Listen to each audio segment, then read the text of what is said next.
शुकासारिखे पूर्ण वैराग्य जाचे, वसिष्ठा परिज्ञान योगेश्वराचे, कवी वाल्मिका सारिखा मान्य ऐसा, नमस्कार माझा सद्गुरु रामदासा.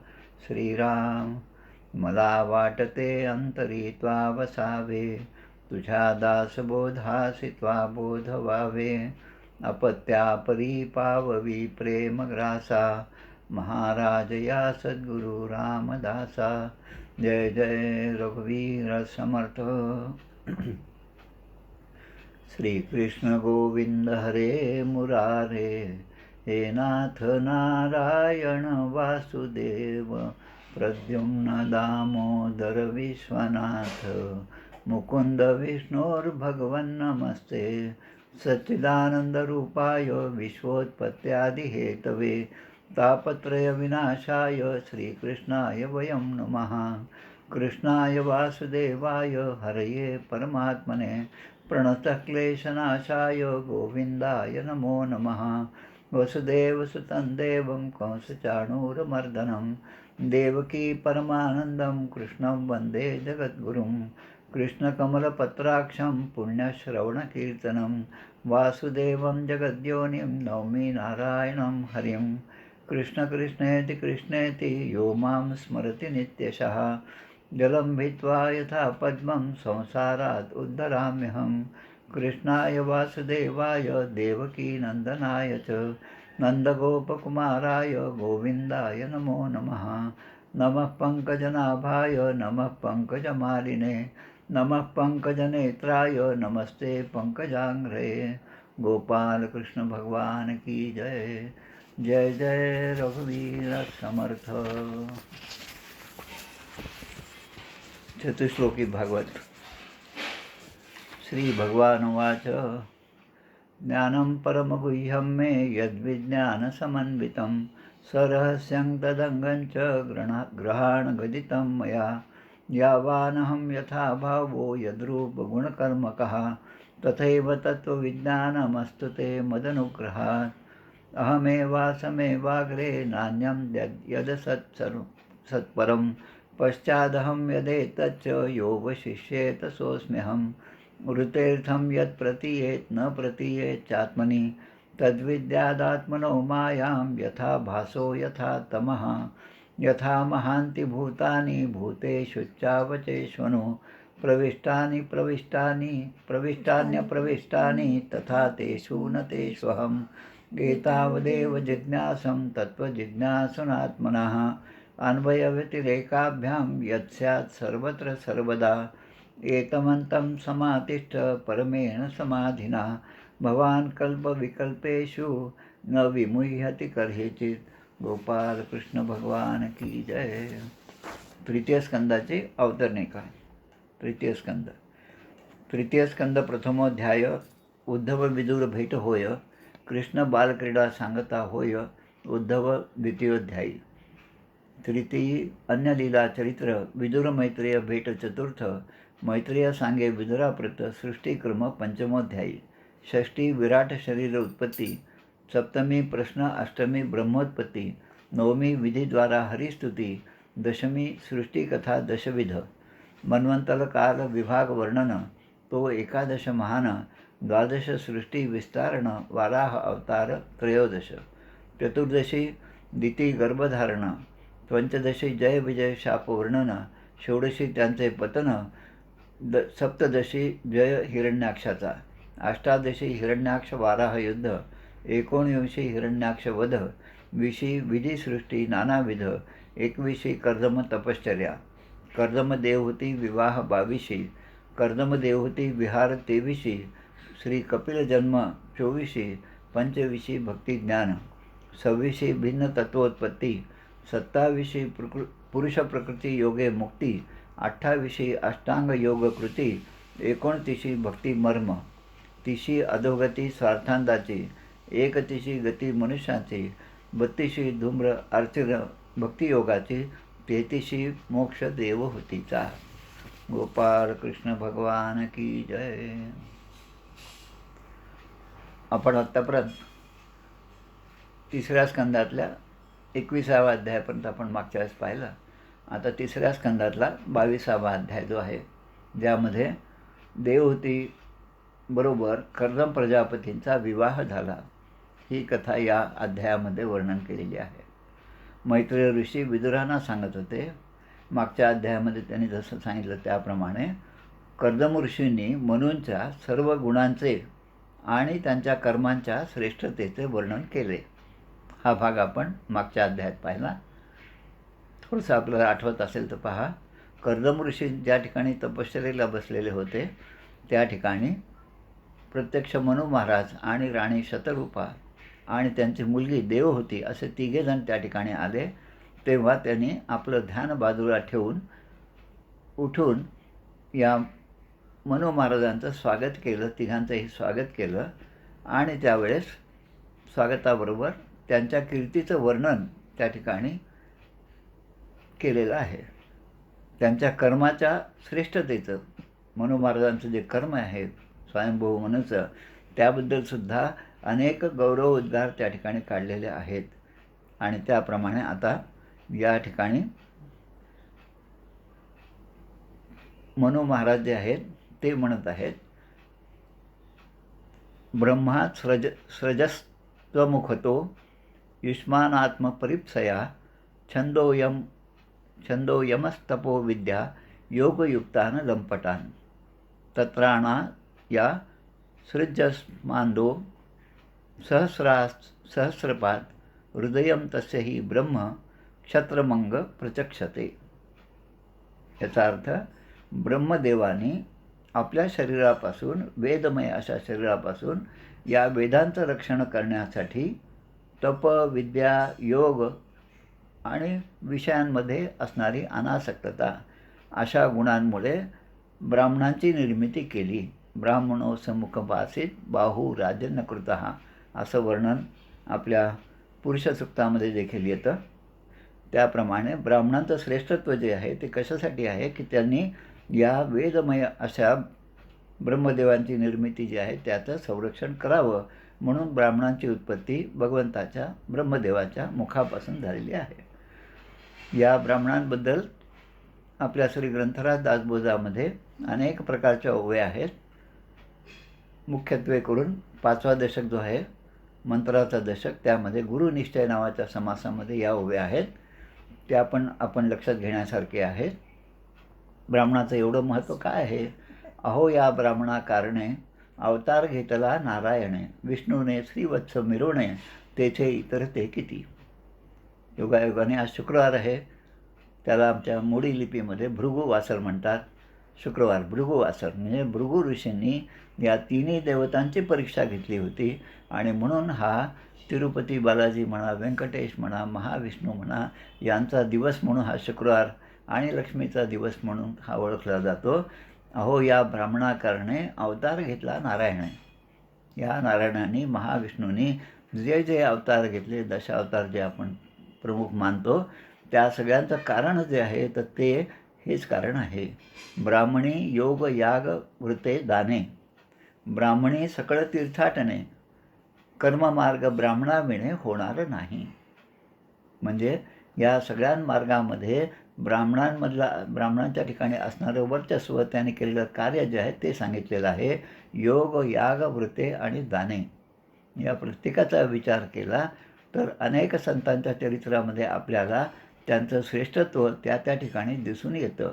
आणि कर्ममार्ग ब्राह्मणाविणे होणार नाही. कर्ममार्ग जो आहे तो सुद्धा, त्यामध्ये सुद्धा श्रेष्ठत्व जे आहे ते ब्राह्मणांचं आहे, हे सांगणाऱ्या अशा समर्थाने लिहिलेल्या ओव्या आहेत. ब्राह्मण वेद मूर्तिमंत, ब्राह्मण तोची भगवंत, पूर्ण होती मनोरथ विप्रवाक्य करुणी.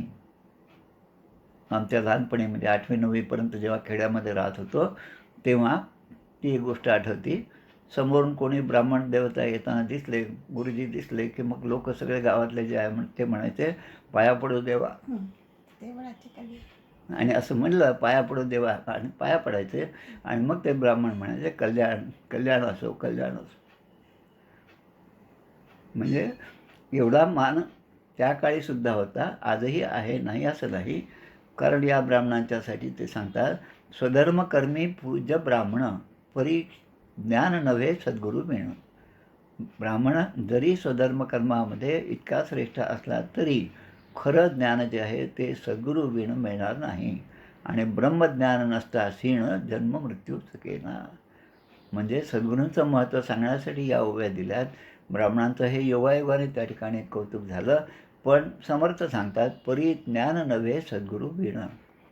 असं या ब्राह्मणांचा उगम जो आहे, उत्पत्ती जी आहे ते ब्रह्मदेवांच्या मुखापासून झालेली आहे.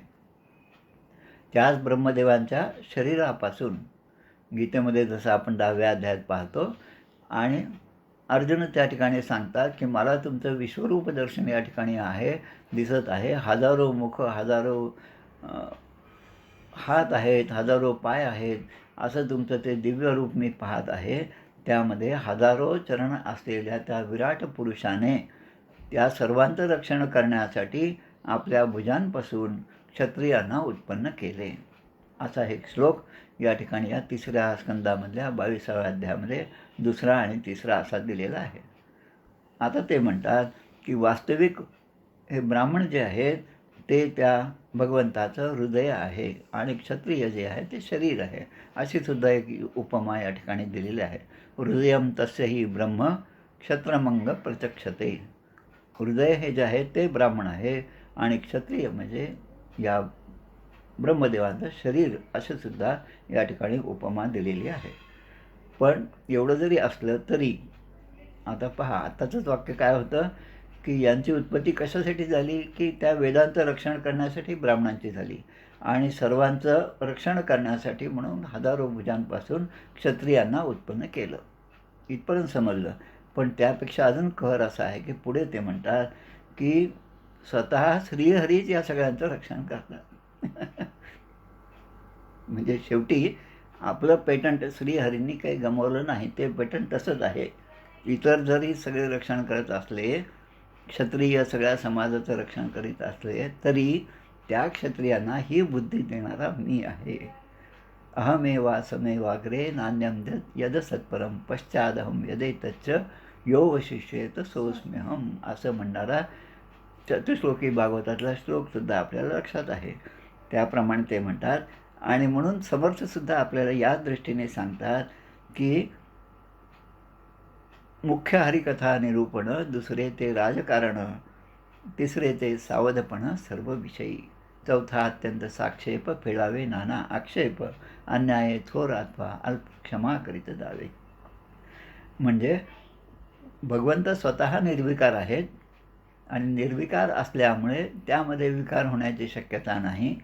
पण जी सृष्टी निर्माण झाली त्या सृष्टीमध्ये, निर्मितीमध्ये काहीतरी सुसूत्रता असावी म्हणून त्यांनी हे सगळ्या वर्ण निर्माण केले. प्रत्येकाला त्यांचं काम वाटून दिलं आणि प्रत्येकजण त्या त्या धर्मानुसार आपापलं कर्म करीत आहे.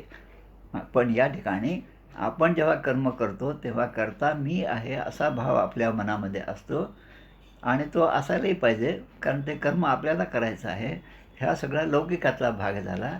पण खऱ्या अर्थाने ज्यांना खरं ज्ञान प्राप्त झालं आहे ते म्हणतात मी काहीच नाही केलं, सद्गुरूंनी माझ्याकडून हे करून घेतलं. म्हणजे शेवटी कर्तृत्वाचा जो भाव आहे तो सद्गुरूच्या चरणीच अर्पण करतो आणि मग ते सद्गुरू आणि ते देव यामध्ये तरी कुठे भिन्नता आहे हे सुद्धा आपल्या लक्षात येतं. आणि म्हणतात की ज्यांनी आपली इंद्रिये जिंकली नाहीत, मनू महाराज सांगत आहेत की ज्यांनी इंद्रियांवर जय मिळवलेला नाही त्यांना तुमचं दर्शन होणं फार अवघड आहे भगवंता. आणि ते म्हणतात, मनू महाराज जे आहेत, आता ही त्यांचा संवाद जो आहे तो या ठिकाणी कर्दम ऋषींच्या बरोबर झालेला आहे. मनू महाराज म्हणतात कर्दम ऋषींना की ज्याने इंद्रिय जिंकलेली नाहीत त्यांना आपले दर्शनसुद्धा दुर्लभ आहे. पण मला आपले दर्शन झाले ही सुद्धा त्या भगवंताचीच कृपा आहे. आता ह्या म्हणण्याचा संदर्भ मागच्या 2-3 अध्यायामध्ये घ्या. मागच्या अध्यायामध्ये आपण पाहिलं 2 अध्यायापूर्वी की कर्दम ऋषींच्या त्या आश्रमामध्ये स्वतः भगवंताने त्या ठिकाणी येऊन कर्दम ऋषींची भेट घेतली, दर्शन दिलेलं आहे. आणि ते म्हणतात की आत्तापर्यंत तुम्ही जी तपश्चर्या केलेली आहे त्याचा परिणाम म्हणून मी तुमच्यावर प्रसन्न झालेलो आहे आणि तुमच्या मनामध्ये जी गृहस्थ धर्म स्वीकारण्याची इच्छा आहे की ज्यासाठी तुम्हाला चांगल्यात चांगली पत्नी जी आहे ती मिळावी, ही जी तुमची इच्छा आहे ती आता पूर्ण होण्याची वेळ आलेली आहे आणि ही पूर्वसूचना देण्यासाठी मी या ठिकाणी प्रगट झालेलो आहे. आजपासून 3ऱ्या दिवशी बरोबर या ठिकाणी स्वयंभू मनू आणि शतरूपा आपल्या अनुरूप अशा कन्येला घेऊन या ठिकाणी येतील आणि तिचा तुम्ही स्वीकार करावा, असं प्रत्यक्ष भगवंताने कर्दम ऋषींना सांगितलेलं आहे. आणि भगवंत पुन्हा आपल्या कार्यामध्ये निघून गेलेले आहेत आणि ऋषी पुन्हा आपल्या दैनंदिन कर्मामध्ये लिप्त आहेत आणि मनामध्ये हाच भाव आहे की आता 3ऱ्या दिवशी मनू महाराज आपल्याकडे येणार आहेत. बिंदू सरोवर हे जे ठिकाण आहे त्या ठिकाणची ही गोष्ट आहे. अहमदाबाद हे जे आज गुजरातमध्ये आहे तिथून 101 किलोमीटर अंतरावर असणारं हे बिंदू सरोवर आहे. मागच्या अध्यायामध्येच पुन्हा हा संबंध आलेला आहे की या कर्दम ऋषींच्या तपश्चर्येमुळे ज्यांना अतीव आनंद झाला त्या भगवंताचे अश्रू ज्या ठिकाणी पडले त्यामधून हे सरोवर निर्माण झालेलं आहे. 5 सागरांचा उल्लेख आपण मागे केला होता, त्यापैकी हे बिंदू सरोवर असं दिव्य असं सरोवर त्या ठिकाणी आहे आणि त्या ठिकाणी या कर्दम ऋषींचा आश्रम आहे. म्हणून आता या ठिकाणी मनू महाराज स्वयंभू मनू म्हणतात की माझं भाग्य आहे म्हणून मला तुमचे चरण धूळ माझ्या मस्तकी लावता आली. आता हे व्यवहारातलं त्यांचं बोलणं झालं, पण खरं भगवंतानेच ह्या सगळ्या गोष्टी घडवून आणलेल्या आहेत. देवाच्या इच्छेने वर्तावे, देव करील ते मानावे, मग सहजती स्वभावे कृपाळू देव. समर्थांच्या ओव्या अनेक ठिकाणी अनेक संभाषणामध्ये अनेक घटनांमध्ये अगदी चपखल बसतील अशा प्रकारच्या अनेक ओव्या आहेत. पण आपण जसं म्हणतो विद्या उदंडती शिकला प्रसंगमान चुकतची गेला, तरी मग त्या विद्येला कोण पुसे. भरपूर पारणं झाली, सगळे झाले, पण वेळेवर त्या जर ओव्या आपल्याला आठवल्या नाहीत तर मी समर्थ भक्त असण्याचा उपयोग काय. मला त्या आठवल्या पाहिजेत आणि त्याप्रमाणे माझं वर्तन झालं पाहिजे.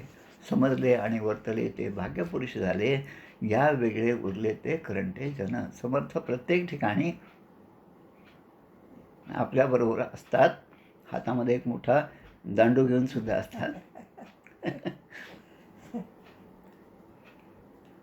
चांगलं काम केलं की लगेच ते म्हणतात हा माझा शिष्य आहे. आणि दुसरीकडे काही आपल्याकडून गैरवर्तन झालं तर लगेच क्वचित घेता आडरानं मार्गी लावतात. तरी म्हणजे त्या आपल्या ओव्यांच्यामधून ते आपल्याला चांगला मार्ग कोणता आहे ते सांगत असतात. पण चांगला आणि वाईट याचा निवाडा जर आपल्याला करता आला नाही तर मग आपला हा नरदेह व्यर्थच गेला. या ठिकाणी आता पुन्हा अजून गोष्टी सांगतात की प्रियव्रत आणि उत्तानपाद हे मनू आणि शतरूपा यांचे 2 पुत्र आणि त्यानंतर 3 मुली ज्या आहेत त्या सांगितलेल्या आहेत. आकुती, देवहूती आणि प्रसूती. त्यामधली देवहूती जी आहे ती आता लग्नाला योग्य झालेली आहे आणि तिच्यासाठी वर पाहण्यासाठी म्हणून हे दोघे आपल्या मुलीला घेऊन त्या ठिकाणी आलेले आहेत. आणि त्यामध्ये ते म्हणतात, मनू महाराज म्हणतात की वय, शील आणि गुण याने संपन्न अशी माझी कन्या जी आहे ती आपल्याला पत्नी म्हणून मिळावी आणि तिच्या मनात आपल्याला वरण्याचं जी इच्छा आहे ती पूर्ण करण्यासाठी आम्ही तुमच्याकडे आलेलो आहोत. किती गोष्टी सांगितल्या. वय, शील, गुण म्हणजे 3ही गोष्टीला महत्त्व आहे. आधी पहिलं महत्त्व काय दिलं तर वय. म्हणजे वय जे आहे ते वय मुलापेक्षा मुलीचं वय कमीच असलं पाहिजे, हे आधी मुख्य त्याच्यातली अट आहे. आणि त्यानंतर आहे शील, म्हणजे सुशील अशी पत्नी असावी आणि गुणसंपन्न अशी असावी. आणि गुणसंपन्नतेमुळे तिने पतीच्या मार्गामध्ये आपलं सगळं सहकार्य किंबहुना स्वतःचं अस्तित्वसुद्धा विसरून तिच्या पतीच्या सगळ्या कामांमध्ये आपला समर्पण भाव जो आहे तो ठेवून पतीची सेवा करणं हे अत्यंत महत्त्वाचं आहे. त्याप्रमाणे ही देवहूती आपल्याला योग्य अशी कन्या आहे. यदा तु भवतः शील श्रुतिरूप वयोगुणान अशृणोन नारदा देशा वयसित कृत निश्चया. म्हणजे शील, विद्या, रूप, वय, गुण या सर्वांनी युक्त असणारी ही माझी कन्या जी आहे हिने पूर्वी नारदांपासून आपलं सगळं कौतुक जे आहे, आपलं सगळं वर्णन जे आहे, आपला सगळा काय म्हणतात मोठेपण जे आहे त्याचं वर्णन नारदांकडून जेव्हापासून ऐकलं तेव्हापासून हिने मनामध्ये आपल्याला पती म्हणून वर्ण्याची इच्छा व्यक्त केली आणि तेव्हापासून ही आता आपल्याच ठिकाणी आपला सगळा भाव व्यक्त करण्यासाठी माझ्याबरोबर या ठिकाणी आलेली आहे आणि मग आपण हिचा स्वीकार करावा अशा प्रकारे बोलणं या ठिकाणी सुरू आहे. अहम त्वा शृण्वं विद्वन् विवाहार्थं समुद्यतम अतस्त्वम कुर्वाण प्रतिग्रहाण मे. म्हणजे मी असं ऐकलेलं आहे, मनू महाराज म्हणतात, जसं आपण व्यवहारामध्ये मुलीचे आईवडील जेव्हा स्थळ पाहायला जातात तेव्हा त्या मुलाच्या घरी गेल्यानंतर जशी बोलणी होतात त्याचप्रमाणे बोलणी या ठिकाणी सुद्धा होत आहेत. ते म्हणतात की आपला मुलगा लग्नाचा आहे मला समजलं असं जेव्हा आपण म्हणतो त्याचप्रमाणे या ठिकाणी म्हणतात की मला हे सगळं समजलेलं आहे की आपण विवाह करण्यास उत्सुक आहात म्हणून मी आपल्याकडे आलो असं ते कर्दम ऋषींना सांगत आहेत. आणि त्यामुळे ठराविक काळापुरते, हा शब्द फार महत्त्वाचा आहे, ठराविक काळापुरते ब्रह्मचर्य व्रत धारण करून अखंड भगवंताच्या सेवेमध्ये राहणारे, रोज अग्निहोत्र करणारे हे कर्दम ऋषी हे आता ठराविक काळापुरते ब्रह्मचर्य पाळणाऱ्या या कन्येचा स्वीकार करावा. आपण हा स्वीकार करावा कारण आता आपल्याला गृहस्थाश्रमामध्ये यायचं आहे. बँकेमध्ये जेव्हा आपण जातो तेव्हा तिथे काही बोर्ड असतात, काही बोर्ड इंग्रजीमध्ये असतात, आता महाराष्ट्रात असल्यामुळे बोर्ड हे मराठीमध्ये पण असतात. तिथे एक बोर्ड आपण पाहिला असेल, सावधी जमा योजना. जसं बचत खाते आहे, करंट अकाउंट आहे, तसं सावधी जमा योजना. सावधी म्हणजे अवधीसहित, म्हणजे बँकेमध्ये ठराविक मुदतीमध्ये दर महिन्यात काही पैसे टाकले तर आपल्याला त्यापासून काही व्याज मिळतं आणि चांगले पैसे मिळतात. सावधी जमा योजना. त्याचप्रमाणे या ठिकाणी सावधी ठराविक काळापुरता आपल्याला हा गृहस्थाश्रम स्वीकार करायचा आहे. तेव्हा कर्दम ऋषी हे सगळं ऐकून ते म्हणतात की ठीक आहे, आता आम्हा दोघांचे ब्रह्मविधीने विवाह जो आहे तो उचित असा विवाह करणं हेच योग्य ठरेल असं मला वाटतं, असं त्यांनी आपल्या मनातला भाव बोलून दाखवला. कारण त्यांना अगोदरच भगवंतांनी सांगितलं होतं की हे तिघेजण तुझ्याकडे तिसऱ्या दिवशी येणार आहेत. मागे पण मी जशी तुम्हाला गोष्ट सांगितली होती वास्कर फळाच्या बाबतीमध्ये मंचर या ठिकाणी जेव्हा आम्ही गेलेलो होतो तेव्हा त्या ठिकाणी एका सोनारांच्या घरी रात्री आमचा मुक्काम होता. जे राजगुरुनगर ज्यांच्या नावाने आहे ते राजगुरू जे हुतात्मे आहेत त्यांच्या आत्तेभावाच्या घरी आमचा मुक्काम होता आणि त्या ठिकाणी आम्ही पायी त्या ठिकाणी पदयात्रेमध्ये आलेलो आहोत हे समजल्यामुळे त्या सोनारांच्या घरी आम्हाला सकाळीच बोलवण्यात आलं. सकाळी जवळपास 5 वाजता आम्ही त्यांच्या घरी गेलो. त्या बाईने आमचं त्या ठिकाणी स्वागत केलं आणि त्यांनी ती जागा दाखवली, ते कपाट दाखवलं की ज्या कपाटामध्ये हस्तलिखित ज्ञानेश्वरी होती. आणि त्यावेळेस त्या सांगतात की आमच्या पूर्वजांच्या ठिकाणी स्वतः वास्कर महाराज जे आहेत पंढरपूरच्या फळाचे प्रमुख असणारे ते यात्रा घेऊन आमच्याकडे आले होते आणि आमच्याकडे आल्यावर त्यांनी सांगितलं की आम्हाला पांडुरंगाचा दृष्टांत झाला की ती ज्ञानेश्वरी आम्हाला तुम्ही द्या.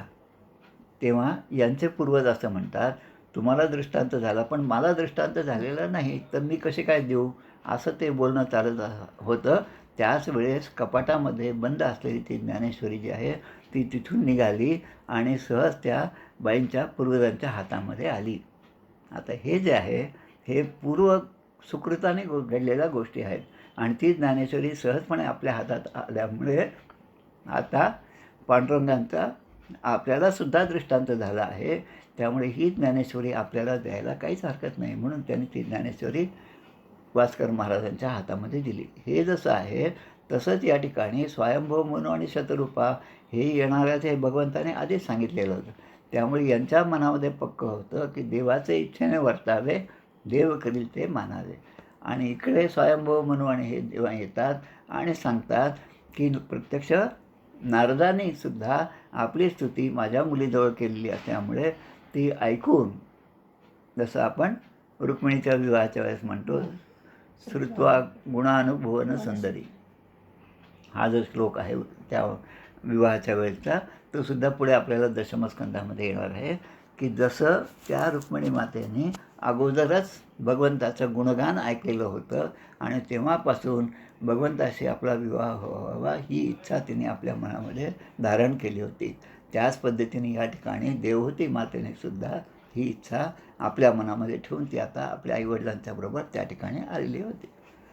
त्यामुळे आता कर्दमऋषी असं म्हणतात की एखाद्या विरक्त माणसाने, विरक्त आहे, अनासक्त आहे, पण सहजपणे त्याच्याकडे जर काही गोष्टी चालून आल्या तर त्यांनी त्याचा स्वीकार करावा.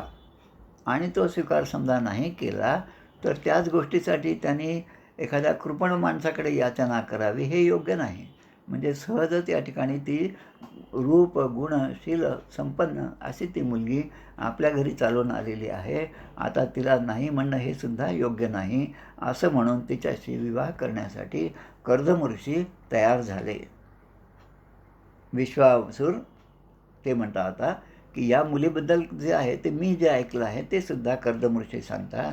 विश्वावसुर न्यपत स्वाद्विमाना विलोक्य संमोह विमूढ चेताहा. या मुलीबद्दल मी असं ऐकलेलं आहे की विश्वावसू गंधर्व, आता विश्वावसू गंधर्व म्हटल्याबरोबर एक अभ्यास म्हणून पुन्हा 2-3 अध्याय मागे जर आपण गेलो तर 20व्या अध्यायामध्ये, तृतीय स्कंदामध्ये 20व्या अध्यायामध्ये 39वा श्लोक आहे पहा. त्या श्लोकामध्ये काय म्हणतात ते, विसर्ज तनुम ताम वै ज्योत्स्नाम कांतिमतीम प्रियाम त एव चाददूह प्रीत्या विश्वावसू पुरोगमाहा. म्हणजे भगवान ब्रह्मदेवांनी आपल्या कांतिमय शरीराचा त्याग केला आणि त्या शरीराचा स्वीकार जो आहे तो विश्वावसू गंधर्वांनी केलेला आहे. आता ज्या गंधर्वांनी ब्रह्मदेवाच्या शरीराचा त्याग केलेल्या शरीराचा स्वीकार केला तेच विश्वावसू गंधर्व विमानामधून जात असताना त्याने असं पाहिलं की या स्वयंभू मनू राजाच्या राजवाड्यामध्ये गच्चीवर ही मुलगी जी आहे, जिचं नाव देवहूती आहे, ती चेंडू खेळत आहे आणि खेळता खेळता तिचं सौंदर्य त्या विश्वावसू गंधर्वांनी जेव्हा पाहिलं तेव्हा ते तिच्यावर लुब्ध झाल्यामुळे परिणाम असा झाला की ते स्वतः विमानातून खाली पडले आणि ही कथा कर्दमऋषींच्यापर्यंत आलेली आहे. आता अशी श्रेष्ठ मुलगी जर असेल तर तिचा स्वीकार न करणं हे बरोबर नाही, तिचा स्वीकार मी केलाच पाहिजे. अशा अर्थाने त्यांनी आपली विवाहासाठीची संमती जी आहे ती त्या ठिकाणी दाखवलेली आहे. तर मी या साध्वी कन्येचा स्वीकार करेन. अतो भजिष्ये समयेन साध्वीं यावत् तेजो विभ्रयादात्मनो मे अतो धर्मान पारमहंस्यम मुख्यान शुक्लप्रोक्तान बहु मन्ये विहिंस्त्रान. मी या साध्वी कन्येचा स्वीकार करीन, पण कुठपर्यंत, सावधी जमा योजना मी जे म्हटलं मागच्या 14व्या श्लोकाच्या संदर्भामध्ये, तसं ते म्हणतात मी या कन्येचा स्वीकार करेन, पण कुठपर्यंत, जोपर्यंत हिला संतान होत नाही तोपर्यंत. आणि हिला एकदा मुलगा असो मुलगी असो हे प्राप्त झालं तर मग मी या गृहस्थाश्रमाचा त्याग करीन आणि मग पुन्हा भगवंताच्या सेवेमध्ये मी घर सोडून निघून जाईल. तिथपर्यंतच मी या गृहस्थाश्रमामध्ये राहणार आहे. कारण संन्यासप्रधान असं माझं वागणं आहे, हिंसारहित आहे आणि क्षमादेमी साधनांना प्राधान्य देणारं असं माझं सगळे गुण आहेत, व्यक्तित्व आहे आणि त्यामुळे त्या साधनेमध्ये रत राहणं आणि भगवंताचं आराधन करणं हेच माझं या जन्माचं ध्येय आहे असं ते सांगतात. मग सोनुज्ञात्वा व्यवसितं महिष्या दुहितस्फुटं तस्मै गुणगुणाढ्याय ददौ तुल्यां प्रहर्षिताः. मैत्रेय ऋषी विदुरांना सांगत आहेत की मनूने, हे जेव्हा बोलणं सुरू होतं तेव्हा मनू महाराजांनी, म्हणजे आपल्या संदर्भात आपण पहा, जेव्हा एखाद्या आपल्या मुलीसाठी स्थळ पाहायला जातो तेव्हा सगळं बोलणं होतं, तेव्हा मुलीचे वडील हे आपल्या आईकडे म्हणजे बायकोकडे पाहतात, मग मुलीकडे पाहतात आणि त्यांच्यातले भाव जे आहेत ते त्यांच्या लक्षात येतात की मुलीला पण हा मुलगा पसंत आहे, आपल्या पत्नीला पण हा जावई म्हणून मुलगा पसंत आहे. असं जेव्हा त्यांच्या लक्षात येतं तेव्हा ते पुढची बोलणी त्या मुलाच्या वडिलांबरोबर, आईवडिलांबरोबर करायला सुरुवात करतात. याच पद्धतीने मनू महाराजांनी आपली राणी जी आहे शतरूपा आणि कन्या देवहूती जी आहे तिच्याकडे पाहून त्यांचं मनातले विचार जाणले आणि कर्दमांना आपली कन्या आनंदाने प्रदान केली. वधूवर्यो शुभम भवतु. श्री कर्दम प्रजापती आणि देवहूती माता की जय. अशा प्रकारे या दोघांचा विवाह त्या ठिकाणी संपन्न झाला. आता विवाह म्हणजे जास्तीचे लोक नाहीत, म्हणजे लॉकडाऊन काळातला झालेल्या विवाहासारखा फक्त 4च माणसं त्या ठिकाणी आहेत. आणि मग त्यावेळेस ती शतरूपा राणी जी आहे, शतरूपा महाराज्ञी पारिबर्हान महाधनान दंपत्यो पर्यदा प्रीत्या भूषावास परिच्छदान. त्यावेळी मनुराजा आणि राणी शतरूपा यांनी अगदी प्रेमाने आणि आग्रह करून आपले जावई कर्दमऋषी आणि कन्या देवहूती यांना अमूल्य वस्त्रे, अलंकार आणि गृहस्थाश्रमास उचित असणारे सगळं साहित्य दिलं. आता आपल्या संदर्भात पहा की आपण काय म्हणतो त्या ठिकाणी, म्हणजे आमचा मुलगा अमेरिकेमध्ये आहे, त्याला एवढा शिक्षणासाठी खर्च लागला, त्यामुळे तुम्ही काही ना काही ते देणं अपेक्षित आहे, अशा प्रकारे आपली बोलणी असतं. म्हणजे आता जो आहे हुंड्याचा जो प्रकार आहे तो कुठल्या ना कुठल्या कारणाने त्या मुलीच्या वडिलांकडून ते पैसे वसूल करणं हा भाव आजच्या जगामध्ये आहे. पण त्यावेळेसचा जो आहे की बहुमोल वस्त्रे, अलंकार आणि गृहस्थाश्रमास उचित असं साहित्य हे आपणहून त्यांनी दिलेलं आहे. तेव्हा सुयोग्य वराला आपली कन्या दिल्याबद्दल त्या मनू महाराजांना खूप आनंद झाला आणि शतरूपा राणीसुद्धा आनंदित झाली. आता निघायची वेळ आली आणि निघायची वेळ आल्यामुळे त्यांनी प्रेमाने आपल्या जावयाचा निरोप घेतला. हात जोडून त्यांना विनंती केली, माझी कन्या आता आपल्याला दिल्यामुळे आम्ही आता निश्चिंत झालेलो आहोत. दोघांचा निरोप घेतला आणि जाता जाता जसं आजही आपण पाहतो तेव्हा त्या मुलीच्या गळ्यापडून दोघेही अश्रू ढाळत आहेत. मुलीचं लग्न झाल्याचा आनंद आहे, पण मुलीला सोडून पुन्हा आपल्या घरी जावं लागत आहे याचंसुद्धा त्यांच्या मनामध्ये थोडंफार दुःख आहे. आता जी असे संत सत्पुरुष असतात त्यांच्या ठिकाणी माया ममता ही जी आहे ती अशी क्षणिक काही वेळासाठी दिसते, पण त्यापासून ते लगेच बाहेर येतात. आणि आपल्यामध्ये आणि त्यांच्यामध्ये हाच फरक आहे. आपण याच गोष्टीचं चिंतन अनेक वर्ष करत राहतो आणि ते दुःख अनेक वर्ष उगाळत राहतो. आमचे सत्यसाईबाबा जे होते पुट्टपर्तीचे, त्यांना हाच प्रश्न त्यांच्या भक्तांनी विचारलेला होता. तेव्हा ते म्हणतात की साधू संत सत्पुरुष आणि तुम्ही आम्ही जे आहोत त्यामध्ये काही फरक नाही, पण आपल्याला एखादी चोरी गेलेली जी गोष्ट आहे त्याचा आघात आपल्या मनावर जो होतो तो अनेक वर्ष आपल्याजवळ तो टिकून राहतो. पण साधू संतांचं जसं आहे की त्यांचे 5 पैसे गेल्यानंतर जसं दुःख होतं, आपल्याला 5 पैसे गेल्याचं तेवढं दुःख होत नाही, तसं त्यांना 5 पैसे गेल्याचं दुःख होत नाही. पण क्षणिक ते दुःख असतं, पण दुसऱ्या क्षणी ते सगळं विसरून पुन्हा नित्यकर्माला ते जोडले जातात. असा साधू संतांच्यामध्ये आणि आपल्यासारख्या व्यावहारिक माणसाच्या ठिकाणचा हा भेद जो आहे तो लक्षात घेतला. आता मनू महाराज म्हणतात की आता या कन्येचा तुम्ही स्वीकार केला आहे, त्यामुळे आता आम्ही पुन्हा आमच्या राजधानीकडे परत जातो. त्यांची राजधानी कोणती होती? ते ब्रह्मावर्त. आता ब्रह्मावर्त हे जे क्षेत्र आहे ते म्हणजे आजचं ऋषिकेश, हरिद्वारच्या पुढे असणारं ऋषिकेश हे तीर्थक्षेत्र जे आहे त्या ठिकाणी या मनू महाराजांची राजधानी होती ब्रह्मावर्तामध्ये. आणि आता आपले राजे येत आहेत असं पाहून ब्रह्मावर्तामध्ये असणारे सगळे नागरिक जे आहेत, त्यांचे प्रधान असतील, मंत्री असतील, या सगळ्यांनी राजा आणि राणीचं स्वागत केलेलं आहे. सगळ्यांना तो आनंद झाला की देवती जी आहे त्यांची कन्या, तिचा पण विवाह झालेला आहे, कारण ती आता राजाच्या बरोबर या ठिकाणी आलेली नाही. आणि म्हणून बर्हिष्मती नामपुरी सर्व संपत समन्विता न्यपतन यत्र रोमाणी यज्ञस्यांग विधुन्वतः. आता ही बर्हिष्मती किंवा ब्रह्मावर्त हे जे क्षेत्र आहे त्याच्याबद्दलचा थोडासा विचार आपल्याला करायचा आहे. बर्हिष्मती हे नाव जे आहे ते श्रीमद भागवतामध्ये या ठिकाणी पहिल्यांदा आलेलं आहे. बर्ही या शब्दाचा अर्थ म्हणजे दर्भ. आपण पाहतो दर्भ, कुश, काश 10 प्रकारचे दर्भ सांगितलेले आहेत.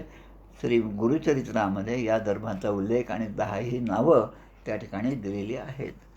तर बर्हिष्मती म्हणजे, कारण त्या ठिकाणी हे दर्भ जे आहे ते कशातनं निर्माण झालेले आहे की मागच्या 2 अध्यायामध्ये आपण जसं पाहिलं की हिरण्याक्ष झाला आणि हिरण्याक्षासाठी भगवंताने हा अवतार घेतला, वराह भगवान, यज्ञवराह भगवाने. आणि यज्ञवराहाने ती पृथ्वी, त्या समुद्राच्या तळाशी असलेली पृथ्वी आणून पुन्हा ती स्थित केली पाण्याच्या वर. आणि त्यावेळेस त्या भगवंताने आपलं अंग जे झटकलं होतं त्यामधून जे केस बाहेर पडले त्यामधून बरही म्हणजे अशा प्रकारचं गवत निर्माण झालेलं आहे. आजही आपण ऋषिकेश, हरिद्वार किंवा हिमालयामधल्या बद्री केदार असेल या ठिकाणी जेव्हा जातो आणि गंगेच्या प्रवाहाकडे जेव्हा पाहतो तेव्हा त्या ठिकाणी दोन गोष्टी दिसतात. एक तर मोठमोठे दगड दिसतात, वाहणारं ते पवित्र असं पाणी दिसतं आणि त्याचबरोबर आपल्याकडे जसं गवत दिसतं तसं गवत त्या ठिकाणी दिसत नाही, पण मोठमोठं गवत उगवलेलं की जे चांगलं 2-2, 3-3 फुटाचे असं ते दिसतात गवताच्या काड्या, की ज्याला दर्भ असं म्हणतो आणि हे दर्भ त्या ठिकाणी सगळ्यात जास्त आहे. याचं कारण म्हणजे यज्ञवराह भगवंताचे जे केस होते ते त्या ठिकाणी पडलेले होते आणि त्यामधून हे दर्भ निर्माण झालेले आहेत. आणि या दर्भाबद्दलचा विचार, तो दर्भ जे आहे ते 10 प्रकारचे आहेत. दर्भ म्हणा किंवा लवाळे म्हणा, आणि याचा उल्लेख पुन्हा 2-3 ठिकाणी आपल्या या सगळ्या आध्यात्मिक ग्रंथामध्ये येतो. कुशाहा, काशाहा, यवा, उशिराच्छ, सकुंदकाः, गोधूमा, ब्राह्मयो, मौंजा, दशदर्भा, सबलजवा असे 10 प्रकारचे दर्भ सांगितलेले आहेत. त्याच्यामध्ये गोधूम म्हणजे गहू आणि यव म्हणजे जव, आपण जे जव पाहतो जव त्याला ते पण आहे. दुर्वा जे आहेत त्यासुद्धा त्या दर्भामध्येच येतात, 10 प्रकारच्या ह्याच्यामध्ये. आणि सगळ्या पूजेमध्ये या सगळ्या गोष्टींचं महत्त्व आहे. यव जे आहे ते सुद्धा आपल्याला अनेक प्रसंगी आपल्याला ते आणावं लागतं पूजेच्या प्रसंगी. तर हे सगळ्यात जास्त ज्या ठिकाणी निर्माण होतं त्या ठिकाणी या राजाची राजधानी बर्हिष्मती असं होतं. बर्ही म्हणजे दर्भ, कारण या भगवंतानी आपल्यासाठी ही पृथ्वी या ठिकाणी आणून स्थिर केली यज्ञवराहाने, आणि त्या प्रित्यर्थ या यज्ञवराहासाठी या प्राचीन बर्ही या राजाने, मनुराजाने त्या ठिकाणी यज्ञ केले होते आणि त्या यज्ञासाठी बसण्यासाठी म्हणून हे दर्भ घेऊन चटई आसन हे दर्भ आणि लवाळे यांच्यापासून त्यांनी निर्माण केलं होतं. आणि याच ठिकाणी दर्भ आणि लवाळे यांचे आसन करून ते स्थित केलं आणि त्या ठिकाणी यज्ञ झालेले आहेत. बर्हिष्मतीं नाम विभुर्यां निर्विश्य समावसन तस्यां प्रविष्टो भवनम तापत्रय विनाशनम. मग या बर्हिष्मती नगरी म्हणजे आजचं आपलं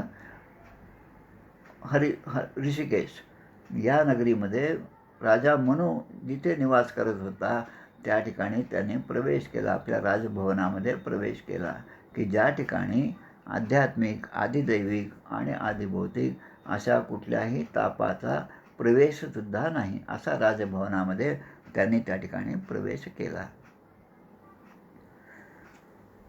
स एव स्वांतरम निन्ने युगानाम अनेक सप्ततीम वासुदेव प्रसंगेन परिभूत गतित्रया. अशा प्रकारे त्या ठिकाणी स्वयंभू मनू आणि शतरूपा राणी हे त्या ठिकाणी येऊन राहायला लागले आणि मग पुन्हा त्यांचा संसार जो आहे आणि राज्यकारभार जो आहे ते पुन्हा पहिल्यासारखा सुरुवात झालेला आहे. आता ते कशा प्रकारे राहत होते की त्यांच्या ठिकाणी जागृती आधी 3 अवस्था, जागृती, सुषुप्ती आणि स्वप्न, या तिन्ही अवस्था यांचा नाश त्यांच्या ठिकाणी झाला. म्हणजे ते जागृतीमध्ये माणसाचे सगळे व्यवहार असतात, स्वप्नाच्या वेळेस आपण सगळं ते व्यवहार सोडून आपले सगळे अवयव शिथिल झालेले असतात आणि आपण निद्रादेवीच्या स्वाधीन होतो आणि अशी अवस्था आल्यावर मग स्वप्न पडायला सुरुवात होतं. जागृती, सुषुप्ती आणि स्वप्न या तिन्ही अवस्थांच्या पलीकडे ते गेले, म्हणजे तुरीयावस्था. तुरीयावस्था म्हणजे या तिन्ही अवस्थांच्या पलीकडे असणारं जी अवस्था आहे ती. तर अशा अवस्थेमध्ये असणारे ते मनू महाराज जे आहेत ते, आणि तिन्ही गुण जे आहेत सत्व, रज आणि तमोगुण, या तिन्ही गुणांच्या पलीकडे त्रिगुणात्मक, त्रयमूर्ती, दत्त हा दाना हे जे आपण म्हणतो त्रिगुणात्मक, म्हणजे या तिन्ही गुणांच्या बंधनाच्या बाहेर गेलेले आपल्या श्रेष्ठतेने असे ते मनू महाराज त्या ठिकाणी राहायला लागले आणि त्यांनी आपलं राज्यकारभार पाहायला सुरुवात केलं. आणि असं किती वेळेस केलं त्यांनी, किती वर्ष त्या ठिकाणी राहिलं याचा सुद्धा उल्लेख या ठिकाणी दिलेला आहे. ते काय म्हणतात की असे किती वर्ष राहिले त्या ठिकाणी, तर 71 चतुर्युगे त्या ठिकाणी त्यांनी घालवली. म्हणजे 1000 चतुर्युगे झाली तर कल्पांत किंवा प्रलय होत असतो आणि तेवढ्या काळामध्ये 14 मनूचं अवतरण होतं. 14 मनू राज्यकारभार करतात. म्हणजे प्रत्येक मनूला 71 चतुर्युगाचा काळ प्रत्येक मनूचा राज्यकारभार चालतो. एक चतुर्युग म्हटलं तर थोडंसं समजून घ्या, या गोष्टी थोड्याशा अवघड आहेत, पण अनेकदा वाचलं तर सहज लक्षात येईल. एक चतुर्युग म्हणजे 43,20,000 मानवाची वर्ष. सत्य, त्रेता, द्वापार, कली यांचं प्रमाण कलियुगाचं 1 असेल तर द्वापाराचं 2, त्रेताचं 3 आणि सत्ययुगाचं 4. असा केला विचार तर 43,20,000 वर्षे म्हणजे हा पूर्ण काळ झाला ब्रह्मदेवाचा. आणि त्यामध्ये यांनी एका मनुनी, स्वयंभू मुनींनी, पहिले मुनी जे आहेत त्यांनी ते राज्य केलेलं आहे. आता आजचा जो कथाभाग आपण जो पाहिला तो आपण पाहिला की स्वयंभू मनू आणि शतरूपा हे त्या भगवंताच्या शरीरापासूनच निर्माण झालेलं जोडपं आहे. आणि त्यानंतरचा हा पहिलाच विवाह जो झाला या ठिकाणी तो म्हणजे कर्दम आणि देवहूतीचा विवाह. हा पहिलाच विवाह त्या ठिकाणी झाला. आणि सुरुवातीला जे यांचं आगमन झाल्यावर कर्दम ऋषींनी जी मनू महाराजांची स्तुती केलेली आहे, हात जोडून त्यांच्याबद्दलचा गौरव उद्गार जे काढले आहे, त्यामध्ये राजधर्म जो आहे तो पुन्हा त्यांनी त्या ठिकाणी सांगितला. तेव्हा ते मनू महाराज म्हणतात की राजधर्माचा उपदेश आपल्याकडून मला झाला, हे माझं किती मोठं भाग्य आहे. आणि म्हणून याच मनू महाराजांनी मनुस्मृती नावाचा ग्रंथ लिहिला. त्या ग्रंथामध्ये 7व्या अध्यायामध्ये या राजधर्माचं विवरण सगळं केलेलं आहे. ती मनुस्मृती प्रत्येकाने वाचावी. तिच्याबद्दल काही मतभेद जे आहेत ते आपल्याला दिसतात, अनेक गोष्टी दिसतात. ते पूर्ण ग्रंथ पाहिल्या विण उगाच ठेवी जो दूषण, तो दुरात्मा नव्हे पाषाण मनुष्य वेसे. म्हणजे हे पूर्ण ग्रंथच नाही पाहिला आणि लगेच त्याला नावं ठेवायला सुरुवात झाली, असा प्रकार आहे. पण सुज्ञ माणसाने चांगल्या भावनेने अशा ग्रंथाचं वाचन केलं तर त्या मनुस्मृतीमध्ये कित्येक गोष्टी ज्या आहेत त्या सगळ्यांच्या म्हणजे चांगल्या भविष्यासाठी म्हणून लिहून ठेवलेल्या आहेत. अनेक नियम त्यांनी लिहून ठेवलेले आहेत. ती मनुस्मृती आजही उपलब्ध आहे. आजकालच्या युगामध्ये PDF स्वरूपामध्ये सुद्धा ती उपलब्ध होत आहे. आता शेवटी या ठिकाणी म्हणतात 39व्या श्लोकामध्ये, एतत्त आतिराजस्य मनोश्चरितम अद्भुतम वर्णितम वर्णनीयस्य तदपत्योदयम शृणु. या जगातील सर्वप्रथम सम्राट, सर्वप्रथम आधी राज कोण आहे तर स्वयंभू मनू, त्यांच्या पत्नी म्हणजे शतरूपा आणि त्यांचा वंश याचा फक्त उल्लेख झाला. प्रसूती, देवहूती, आकुती, प्रियव्रत आणि उत्तानपाद यांचा उल्लेख या ठिकाणी झाला. पण त्यामधल्या कर्दम ऋषी आणि देवहूतीचा विवाहाचा संदर्भ आपण या आता 22व्या अध्यायात पाहिला. आता या ठिकाणी मैत्र ऋषी विदुरांना सांगत आहेत की इतका भाग आपण आता पाहिला. आता या देवहूतीच्या कन्या की देवहूतीच्या वंशाचा विस्तार तो कसा झाला, कर्दमांच्या आणि देवहूतीच्या संसारामध्ये कशी कशी अपत्य निर्माण झाली, हा जो कथाभाग आहे तो आपण आता पुढील कथाभागामध्ये पाहू. असं म्हणून या ठिकाणी हा अध्याय पूर्ण होत आहे. इथे श्रीमद्भागवते महापुराणे पारमहंस्यां संहितायां 3 स्कंदे 22 गोपाल कृष्ण भगवान की जय. एक मिनटं.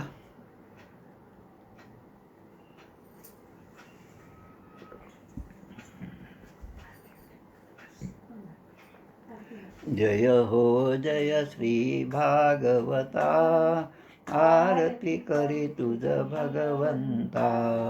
जय हो जय श्री भागवता, आरती करी तुझ भगवंता. श्री शुक मुनीने परम भक्तीने नाना परीने गायले जा हरिचरिता. आरती करी तुझ भगवंता.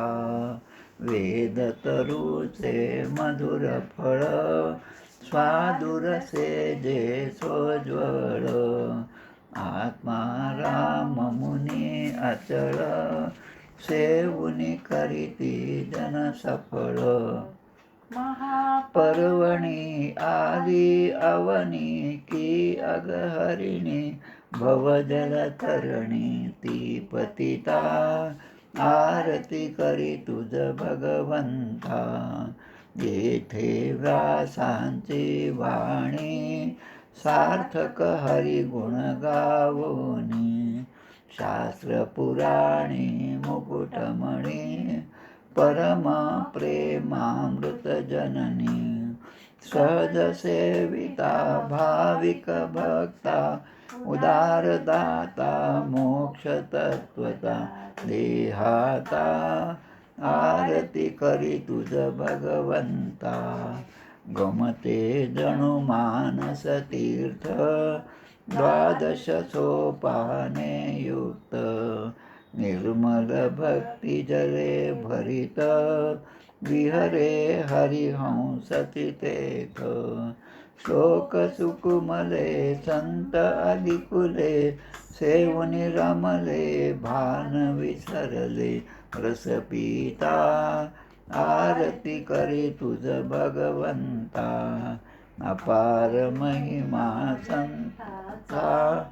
वदवे ना कोणासाचा मेवा कविवर संतांचा.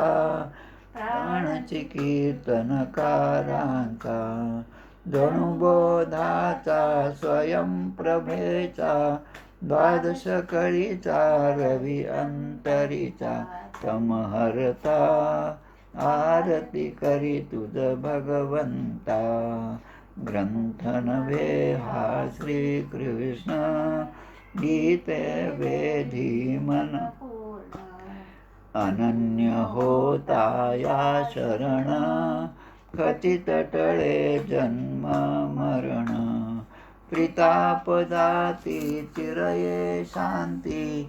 नाथ ही वदती रामपदी ठेवी माथा. आरती करी तुझ भगवंता जय हो जय श्री भागवता. आरती करी तुझ भगवंता. गोपाल कृष्ण भगवान की जय. जय जय रघुवीर समर्थ.